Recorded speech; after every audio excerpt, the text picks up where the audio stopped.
جو جوابی انداز ہے اس کو سامنے رکھ کر یہ ترجمہ کیا جائے گا، دوسرا نہیں کیا جائے گا۔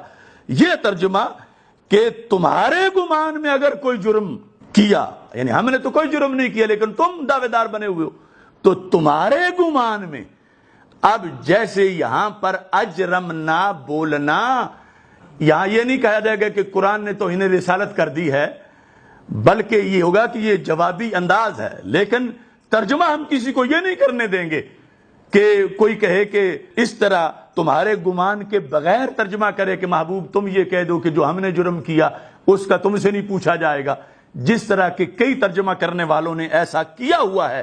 تو ہم جو اہل سنت ہیں، ہمارے امام نے اور ہم نے اس پر پورا سیمینار کیا ہوا ہے کہ اس میں ترجمہ یہ نہیں کریں گے کہ جو ہم نے جرم کیا، بلکہ ہوگا تمہارے گمان کے مطابق۔ تمہارے گمان میں اگر کوئی جرم کیا تو اس کی تم سے پوچھ نہیں۔ اب یہ بھی اس چیز کی مثال ہے کہ جواب دیتے وقت کی کچھ مجبوریاں اور ہیں جو اس کے اندر عام لفظ وہ استعمال کرنا، اب یہ وہ مقام ہے جہاں وہ لفظ عام استعمال کرنا کفر اور حرام ہے۔ ایسے ہی غیر اللہ کو رب کہنا وہاں کفر اور حرام ہے، لیکن کہا گیا ہے مقابل کے مسلمات اور اس کے نظریے کے مطابق اسے جھنجھوڑنے کے لیے اور اسے جواب دینے کے لیے۔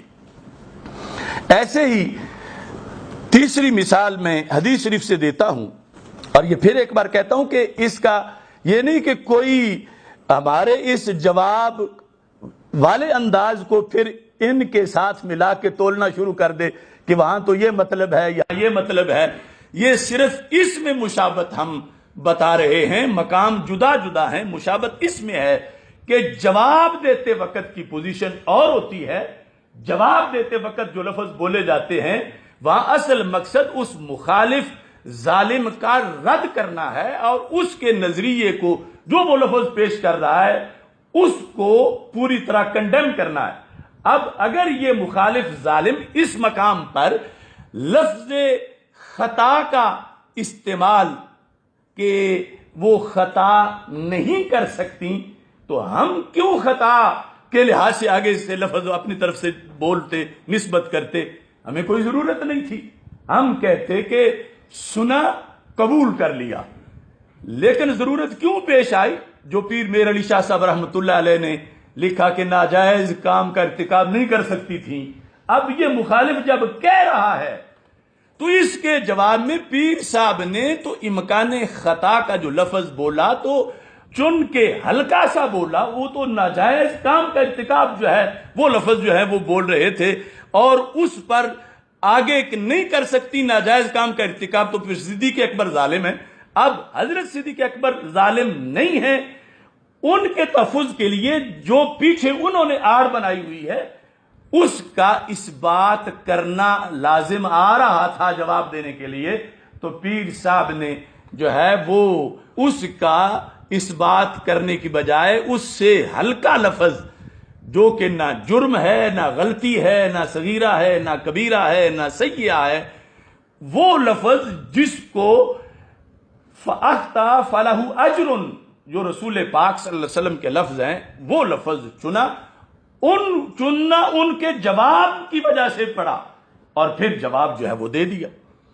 اب اس میں حدیث شریف سے یہ مثال ہے کہ ہم اللہ تعالیٰ کا ذکر کرتے ہیں تو کہتے ہیں اللہ رحیم ہے، اللہ کریم ہے، اللہ ستار ہے، اللہ غفار ہے، اور اگر اسی کے ساتھ یہ کہیں اللہ آور نہیں ہے، آور کہتے ہیں کانے کو، اللہ آور نہیں ہے، تو آور ہونا ایک عیب ہے، اور نہیں ہے میں اس عیب کی سلب ہے، کوئی اس بات نہیں اللہ کے لیے عیب کا، نفی ہے اللہ تعالیٰ کی ذات سے عیب کی، مگر یہ مناسب نہیں لگتا کہ کیا ضرورت پڑی ہوئی ہے کہ یہ کہو کہ اللہ آور نہیں یعنی کانا نہیں، اس کی کیا ضرورت پڑی ہوئی ہے؟ تم کہو وہ سبحان، وہ ستار، وہ غفار، وہ رحیم، وہ کریم، وہ قدیر، وہ علیم، وہ حلیم، وہ خبیر،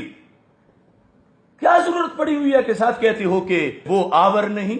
اب یہ جملہ جو میں اور آپ عمومی حالات میں بولنا نامناسب سمجھ رہے ہیں، یہ جملہ تو ہمارے آقا صلی اللہ علیہ وسلم جو کائنات کے سب سے بڑے توحید پرست ہیں، آپ نے اپنے رب کے بارے میں بولا ہے، تو پھر کیوں بولا جوابی انداز میں رد کرتے ہوئے؟ کس کا؟ دجال کا۔ اب دجال کے رد کی وقت ضرورت تھی اس کی کہ کہا جائے ان اللہ لیس بیاور، دجال کے رد کے وقت، ورنہ کہو وہ رحیم ہے، وہ کریم ہے، وہ ستار ہے، وہ غفار ہے، اور یہ ضرورت نہیں کہو ان اللہ لیس بیاور۔ لیکن جب ایک ملعون آور یہ دعویٰ کر رہا ہے کہ میں اللہ ہوں، تو رسول پاک صلی اللہ علیہ وسلم نے اپنے صحابہ کو بتایا، صحیح بخاری شریف کے اندر وہ الفاظ موجود ہیں، حدیث نمبر 7127، اس میں ہے انہو اعور وان اللہ لیس بیاور، انہو اعور کہ دجال کانا ہوگا اور دجال کانا ہے، وان اللہ لیس بیاور اور اللہ تو آور نہیں ہے۔ اب یہ ہے کہ عام بولنے کی کوئی ضرورت نہیں ہے اس موضوع کو، لیکن یہاں ضروری ہے کہ سب سے بڑے توحید پرست نے بولا ہے، اور یہ کوئی بے ادبی نہیں ہے، کیونکہ یہاں جواب ہی تب ہو سکتا ہے کہ وہ دعوے دار ہے اللہ نے کہا اور ہے کانا، تو سرکار فرماتے ہیں انہو آور، دجال کانا ہے، وَإِنَّ اللَّهَ لَيْسَ بِآوَرٍ اور اللہ تو آور نہیں ہے، کانا نہیں ہے۔ اب پتہ چلا کہ یہ ویسے تو بولنے کی ضرورت نہیں تھی، لیکن اس مقام پر ضرورت پڑ گئی۔ اب اس پر کوئی اعتراض کرے تو وہ خود اپنا ایمان غارت کرے کہ سرکار نے یہ کیوں بولا تھا، نہیں بولنا چاہیے تھا۔ جو یہ کہے گا تو اس کا ایمان غارت ہو جائے گا، کیونکہ سرکار دو عالم صلی اللہ علیہ وسلم نے جب بولا ہے تو ضرورت کے پیش نظر بولا ہے، اور یہاں کسی طرح سے کوئی سکم یا عیب نہیں ہے، چونکہ یہ دجال کا جواب دیا جا رہا ہے بلا تشبیہ و تمثیل، یعنی قرآن ہے، رسول پاک صلی اللہ علیہ وسلم کا فرمان ہے۔ ہم کوئی پیر صاحب کی گفتگو کو یا اپنی تشریح کو ان مقدس کلمات سے ملا نہیں رہے، صرف اتنا بتا رہے ہیں کہ ہر وقت ہر سانس میں ہمارا یہ نظریہ ہے بے خطا بے گناہ سیدہ زہرا رضی اللہ تعالی عنہا، اور جب ہمیں جواب دینا پڑا، کاش کہ ساری امت جواب دینا کھڑی ہو جاتی کہ جب حضرت صدیق اکبر کو ظالم کہا جا رہا تھا۔ میں یہاں پہ ضرور ایڈ کروں گی کہ مجھے اکثر لوگ کہتے ہیں کہ میڈم انصاف نہیں ملتا، تو میں کہتی ہوں قیامت تک ملے گا بھی نہیں۔ وجہ ہے اس کی، بہت بڑی وجہ ہے، کیونکہ ناانصافی اور ہماری جوڈیشری کا بیڑا غر اس دن ہو گیا تھا جس دن فاطمہ زہرا علیہ السلام انصاف لینے کے لیے دربار گئیں اور ان کو انصاف نہیں ملا، اور نعوذ باللہ ان کو جھٹلایا گیا ان کی گواہی کو۔ تو یہ جوڈیشری تو اس دن ہی بیڑا غرق ہو گئی تھی۔ اب میرے پہ چاہے فتویٰ لگا دیں یا جو مرضی کر دیں، آئی ڈیم کیئر۔ یہ آج جنہیں قراردادیں پیش کرنا سوجا ہوا ہے، یہ کیا اس وقت لاشیں تھے زمین پر بغیر جان کے یا زندہ تھے؟ ان سب کو جواب دینا چاہیے تھا، مگر انہوں نے نہیں دیا، اور اللہ کے فضل سے ہم نے جواب دیا، اور جواب دیتے وقت بھی ہمارا عقیدہ پھر بھی یہ تھا بے خطا بے گناہ سیدہ زہرا رضی اللہ تعالی عنہا۔ تو اب اس صورتحال میں کتنی خیانت ہے کہ مطلقاً کوئی کہے کہ جلالی صاحب تو سیدہ پاک کی طرف خطا کی نسبت کر رہے ہیں، کوئی پھر آگے مزید بے حیا ہو تو کہ خطا کار کہہ رہے ہیں۔ تو میں بول رہا ہوں اور اداروں کو کہہ رہا ہوں کہ جتنے لوگوں نے یہ لکھ کر درخواستیں دی ہیں جہاں جہاں، ان سب پر ایف آئی آر کاٹو کہ ان کمینوں نے اپنی طرف سے لکھ کر یہ دعویٰ کر دیا۔ ہمارے طرف سے تو نسبت خطا عمومی حالات میں ذکر باغ فدق میں جائز ہی نہیں، نہ ہم کرتے ہیں۔ ہم تو اس جواب کے وقت نسبت کی امکان خطا اور اس کی تشریح کی صورت میں کہ جب خطا کی نسبت نہ کر کے حضرت صدیق اکبر کو ظالم کہا جا رہا تھا. امام نے فرمایا ہم آل محمد کا یہ مزاج ہے، جو چیز ہم سے ظلمن چھین لی جائے ہم اس پہ دوبارہ اختیار اس لیے نہیں کرتے کہ کہیں ظالم کی سزا میں کمی نہ آ جائے. اگر ہم واپس کر دیتے تو لعنت رک جاتی.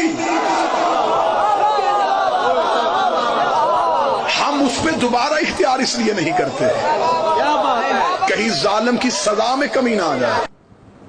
تو اب حضرت صدیق اکبر رضی اللہ تعالیٰ عنہ کو ظالم کہنا، قبول کر لینا، یہ چاہیے تھا کہ جواب کوئی نہ دے. ظالم کوئی کہتا ہے تو کہتا رہے، جواب کوئی نہ دے، کیونکہ جواب دینے کے لیے پہلے یہ کہنا پڑنا ہے. تو یہ مقام تھا کہ جو کہنا پڑ رہا ہے مجبوراً، وہ تو شریعت میں خطا اجتہادی ہے لہجہ بھر، اور وہ کوئی جرم نہیں، وہ غلطی نہیں، وہ گناہ نہیں، وہ خطا ہے جس پر کہ اجر ہے اور ثواب ہے، جس کو خطا اجتہادی کہا جاتا ہے.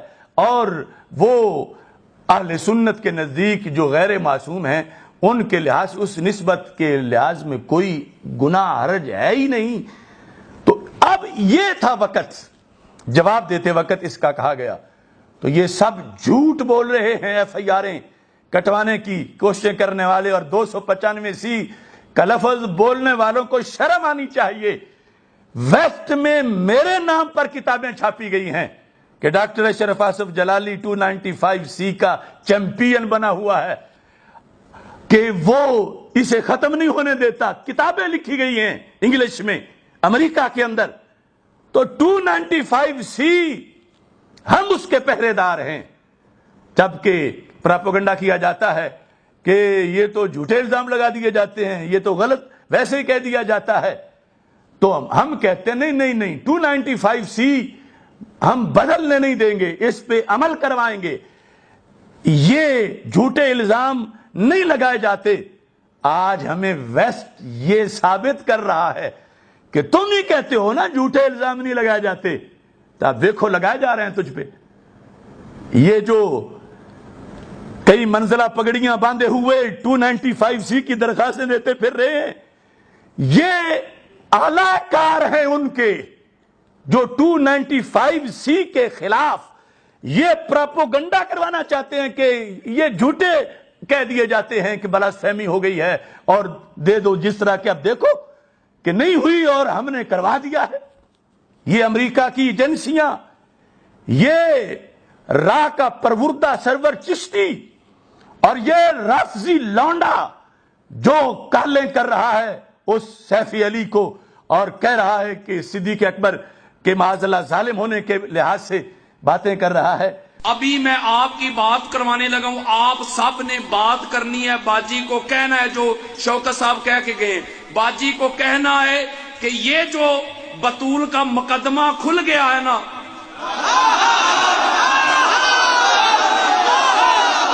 ہم سارے جتنے بھی ہیں مرد و خواتین، ہم سارے گواہی دیتے ہیں کہ بطول تب بھی سچی تھی، بطول آج بھی سچی ہے، بطول کل بھی. یہ میں ابھی آپ کی بات کروانے لگا ہوں. میں 1 منٹ میں ابھی باجی کو ابھی کال میں نے یہ ڈائل کر دی ہے. ہم نے باجی کو یہ پیغام دینا ہے، آپ کا پیغام جانا چاہیے. ان کی سنیں اور اپنا سنائیں. اور یہ ادھر لکھی جا رہی ہے، نہیں سمجھے یار، آپ کی گواہی ابھی لکھی جا رہی ہے. ادھر آپ گواہی دیں گے، ادھر لکھی جائے گی. یہ نمبر ڈائل ہو گیا، خاموشی اختیار کریں. السلام علیکم باجی. وعلیکم السلام ورحمۃ اللہ وبرکاتہ. باجی ہزارہا مرد و خواتین آپ کو سننا چاہ رہے ہیں، اور وہ یہ بھی چاہ رہے ہیں کہ ہم چاہتے ہیں کہ ہماری گواہی جو ہے وہ بطول کے اس مقدمہ میں قبول کر لی جائے، اور ہم آپ کو تنہا نہیں چھوڑیں گے. اب ذرا باجی کا پیغام سنیں. باجی آپ بات کر سکتی ہیں، آپ کی بات جا رہی ہے. بسم اللہ رحمانی الرحیم۔ سب سے پہلے میں اپنے تمام بھائیوں کا اور بہنوں کا شکریہ ادا کرنا چاہتی ہوں جنہوں نے مجھے اس وقت اکیلا نہیں چھوڑا۔ بے شک سب نے باجی آپ کا یہ پیغام سنا ہے، اور ادھر سے یہ پیغام میں آپ کو دے رہا ہوں۔ اللہ کے فضل و کرم سے پوری قوم شیعہ سنی سے ہٹ کر، یعنی شیعہ سنی اہل حدیث دیوبند کسی کی ہم بات نہیں کرتے، کسی مسلک کی بات نہیں کرتے۔ جب حق زہرا کی بات ہے ساری مسلمان قوم آپ کے ساتھ کھڑی ہے اور آپ کو تنہا نہیں ہونے دیں گے۔ اللہ تعالیٰ آپ کو سلامت رکھے، جب بھی ضرورت ہو ہمارا تن من دن حاضر ہے۔ اور میری 2 دن قبل اس خاتون سے بات ہوئی، اس بہن سے بات ہوئی ہے جس نے حق زہرا کی بات کی ہے۔ میں نے کہا دنیا کی کسی عدالت میں بلائیں، ایک لمحے کے لیے بھی پریشان نہ ہو، ہم دنیا کی ہر عدالت سے منوا کے آئیں گے کہ زہرا کے دشمن پہ کل بھی لعنت تھی، آج بھی لعنت ہے۔ تو یہ لوگ جو ہیں جب سیدہ پاک رضی اللہ تعالی عنہا کی آڑ بنا کر حضرت سیدہ پاک رضی اللہ تعالی عنہا کے ابا جان کی تربیت کے شاہکار نبیوں کے بعد سب سے افضل انسان حضرت صدیق اکبر رضی اللہ تعالی عنہ پر حملہ کیا جا رہا ہے، تو زہرا پاک رضی اللہ تعالی عنہا کا دل کس قدر زخمی ہوگا کہ یہ کمینے میرا نام کی آڑ میں میرے ابا جی کے اس شاہکار کو صدیق اکبر کو ظالم کہہ رہے ہیں۔ ہم دل زہرا رضی اللہ تعالی عنہا کی تکلیف کو سمجھتے ہیں، اور ہم ان کمینوں کو اس مقدس ذات کا نام لے کر دوسری مقدس ذات پہ حملہ نہیں کرنے دیں گے تاکہ یہ دونوں ذاتیں خوش رہیں۔ ہم ہیں غلام سیدہ زہرا رضی اللہ تعالی عنہا، ہماری کیا حیثیت کہ ہم کسی چیز پہ اڑیں؟ اگر ناجائز نامناسب بات ہوتی تو ہمیں سمجھانے کی کیا ضرورت تھی؟ کروڑ بار ہم اس سے رجوع کرتے۔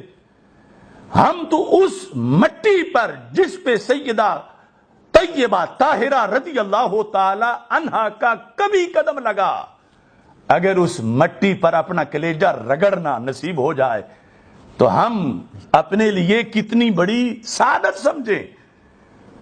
تو اس بنیاد پر ہماری تحریک ہے ناموس سیدہ فاطمہ رضی اللہ تعالی عنہا پہ پہرا دینا، کہ جن کے نام کو آڑ بنا کر اسلام دشمن قوتیں اسلام کے خلیفہ اول حضرت صدیق اکبر رضی اللہ تعالی عنہ پر الزام لگا رہی ہیں ظالم ہونے کا، اور یہ الزام پھر قرآن کا انکار ہے، تو ہم ادھر حضرت صدیق اکبر رضی اللہ تعالی عنہ کی ناموس پہ پہرا دے رہے ہیں، اور ان دونوں کے ذریعے سرکار دو عالم صلی اللہ علیہ وسلم کا دل مبارک گنبد خضرا میں خوش ہے کہ میری امت میں آج بھی میرے ایسے غلام موجود ہیں جو کمینوں کے مقابلے میں کھڑے ہو کر حق کا پرچم بلند کیے ہوئے ہیں۔ تو یہ اب جس وقت اس انداز میں گفتگو ہو رہی ہے تو اب میں بتاتا ہوں یہ کوئی محض کوئی داستان نہیں، یہ حقیقت ہے کہ وہ خطا کی نفی کر کے حضرت صدیق اکبر رضی اللہ تعالی عنہ کی خلافت پر حملہ کر رہے ہیں۔ سیدہ پاک رضی اللہ تعالی عنہا و سلام اللہ علیہا سے خطا، اور وہ بھی اجتہادی، اس کی نفی کر کے وہ یہ ثابت کر رہے ہیں کہ حضرت صدیق اکبر رضی اللہ تعالیٰ عنہ خلیفہ بلا فصل کا مطلقاً ان میں خلافت کی اہلیت ہی نہیں تھی معاذ اللہ۔ جس نے رسول کے منبر پر بیٹھ کر فاطمہ زہرا کی زبان مجسم قرآن ہے، جس نے فاطمہ زہرا کے دعوے کو غلط کہا اس نے قرآن کو غلط کہا، جس نے قرآن کو غلط کہا وہ رسول کے منبر پر کیسے بیٹھ سکتا ہے؟ تو اب گونگے بن کے بیٹھیں گے یہ مشائخ؟ کیا یہ ہے حب سیدہ زہرا رضی اللہ تعالی عنہا؟ کیا یہ ہے محبت اہل بیت رضی اللہ تعالی عنہم؟ کیا یہ ہے سنیت؟ اب دیکھو یہ شرح مواقف جلد نمبر 8 ہمارے اصول کے اندر، عقائد کے اندر اتھارٹی انہوں نے لکھا ہے کہ جس وقت روافض سیدہ پاک رضی اللہ تعالی عنہا سے مسئلہ فدق میں خطا کی نفی کرتے ہیں تو مقصد انکار خلافت صدیق اکبر ہوتا ہے۔ تو اب اس وقت مطلب یہ ہے کہ خطا کی نفی پر ہی قائم رہ کے آگے انکار صدیق اکبر، خلافت صدیق اکبر رضی اللہ تعالیٰ عنہ کے انکار کی چھٹی دے دینی چاہیے۔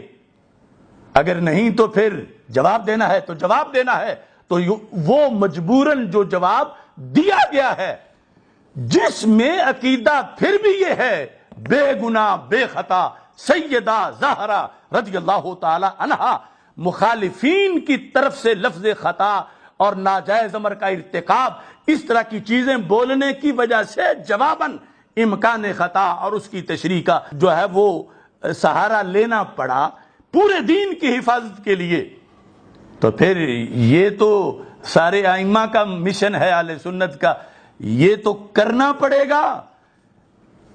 اس پر چیخ رہے ہیں اور چیخ وہ رہے ہیں جو ان کے ہاتھوں میں ہیں، جو حضرت صدیق اکبر رضی اللہ تعالیٰ عنہ کو ظالم کہہ رہے ہیں۔ کاش کہ انہیں سمجھ آتی، ہوش آتا کہ یہ کن ہاتھوں میں کھیل رہے ہیں۔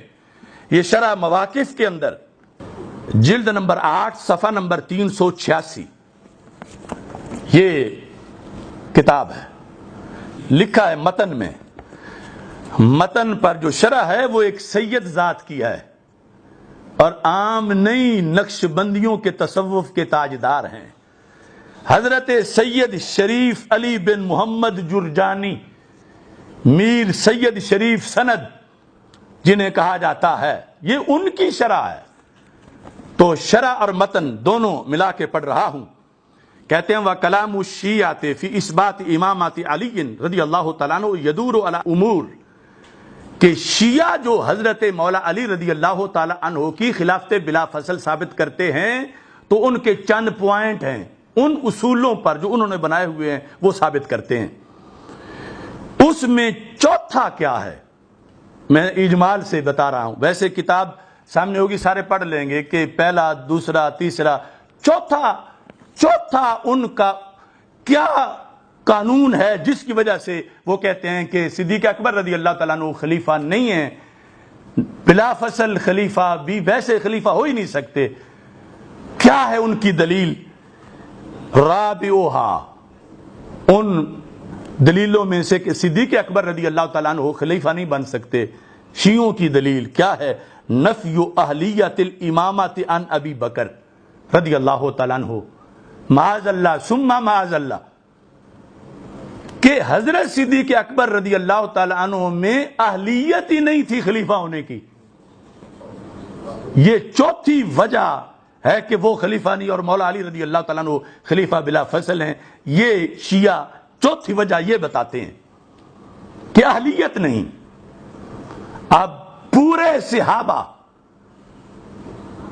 جنہوں نے بیعت کی مولا علی سمیت رضی اللہ تعالیٰ عنہ حضرت صدیق اکبر کے ہاتھ پر، کیا یہ سب پہ حملہ نہیں ہے کہ جو نااہل بندہ تھا کیوں اس کو اہل سمجھا؟ ان سب نے پوری آل پہ حملہ ہے، پورے اصحاب پہ حملہ ہے، پورے دین پہ حملہ ہے۔ اب یہاں پر یہ نفی اہلیت الامامت، کیوں اہل نہیں، اس کی کیا دلیل ہے؟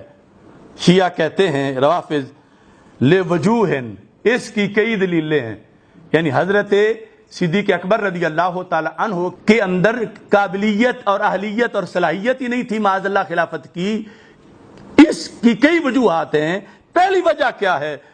معاذ اللہ کہتے ہیں کانا ظالما، وہ ظالم تھے، اور ظالم جو ہو اللہ فرماتا ہے، یہ لکھا وقال تعالی، آگے آیت ہاتھ فٹ کر رہے ہیں کہ حضرت ابوبکر صدیق رضی اللہ تعالیٰ عنہ ظالم ہیں، اور اللہ فرماتا ہے لا ینال عہد الظالمین، کہ میرا عہد یعنی میری طرف سے خلافت ظالم کو نہیں مل سکتی۔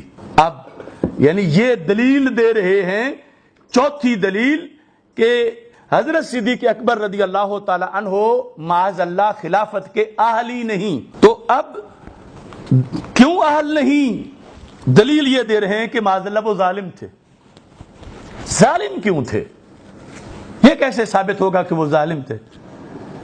کہتے ہیں ظالم اس لیے تھے کہ سیدہ معصومہ نے فدق مانگا تھا، انہوں نے نہیں دیا تھا، تو جو معصومہ کے مانگنے پر نہ دے وہ ظالم ہوتا ہے۔ اب دیکھو ربط کہ یہ جو چینلوں پہ آج بھی بھونک رہے ہیں اور پھر ان بھونکنے والوں کے جو سپورٹر ہیں، یہ ویڈیو سے دیکھا جا سکتا